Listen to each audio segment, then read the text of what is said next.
Chelsea Rathore अपने घर अलीराजपुर वापस लौट आई हैं।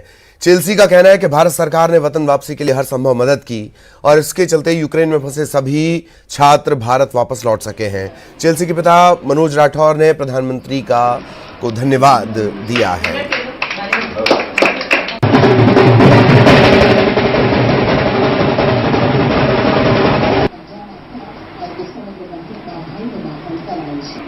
मैं 2019 में बुकोविनियन स्टेट मेडिकल यूनिवर्सिटी में एमबीबीएस करने के लिए गई थी और फिलहाल में मैं 3rd ईयर में हूं।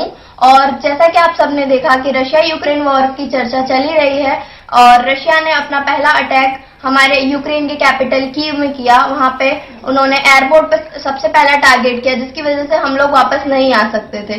तो प्रधानमंत्री मोदी जी ने पुतिन के साथ मीटिंग रख के हमारे इवैक्यूएशन के लिए बात की कि हमारे स्टूडेंट्स को कुछ भी नहीं होना चाहिए।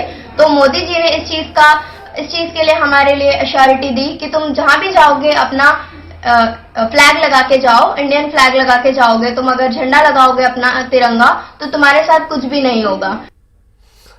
इधर यूक्रेन में मेडिकल की पढ़ाई कर रहे सागर के वेदांश दिल्ली पहुंच गए। अंतर्राष्ट्रीय हवाई अड्डे पर सकुशल स्पेशल विमान से सकुशल अपनी वतन वापसी पर वेदांश ने पीएम मोदी को धन्यवाद दिया।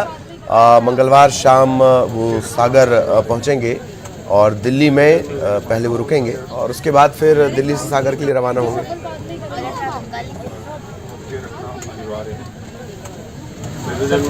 दिल्ली में लैंड हो गया हूँ। मेरे दोस्त लोग भी सब साथ में आ गए और काफ़ी अच्छे से एयर इंडिया ने सब सपोर्ट किया है। एंड इंडियन गवर्नमेंट को thank you to PM Modi and each and every official involve in it and thank you so much for helping us.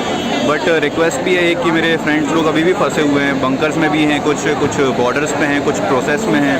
Please सबको जितना हो सके अच्छे से इवैक्यूएट कर लीजिए और प्लीज़ रीच आउट कीजिए उनको and thank you so much for everything.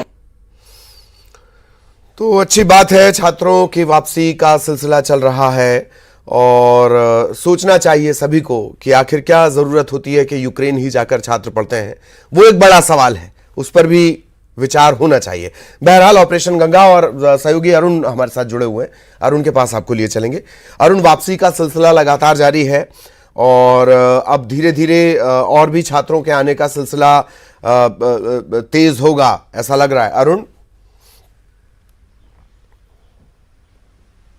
बिल्कुल, देखिए कल 15 छात्र एमपी के थे जो वापस लौटे हैं और आज भी 7 छात्र लौटेंगे वापस, वतन वापसी उनकी होगी। लेकिन अभी भी 300 से 400 से ज़्यादा छात्र जो हैं वो पोलैंड सीमा पर फंसे हुए हैं। 7 डिग्री वहाँ पर टेम्परेचर है, कड़कड़ाती ठंड में वो 7 डिग्री टेम्परेचर में वो वहाँ रह रहे हैं, वहाँ पर रुके हुए हैं, खुले आसमान के नीचे हैं। इसके अलावा कई छात्र बंकरों में भी शरण लिए हुए हैं।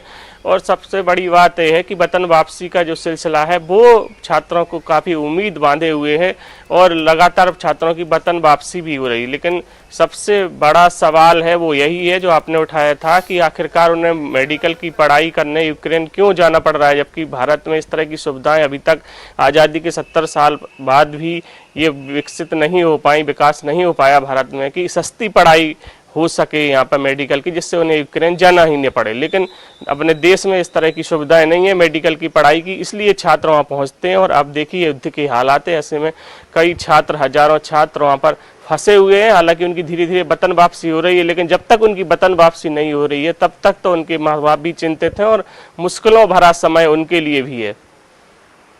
वाकई मुश्किलों भरा है, लेकिन हालांकि सरकार की जो इनिशिएटिव है जल्द सभी घर लौटेंगे, ये उम्मीद है। बहुत बहुत शुक्रिया अरुण आपका इस तमाम जानकारी के लिए। सहयोगी अरुण विस्तार से जानकारी दे रहे थे और उम्मीद है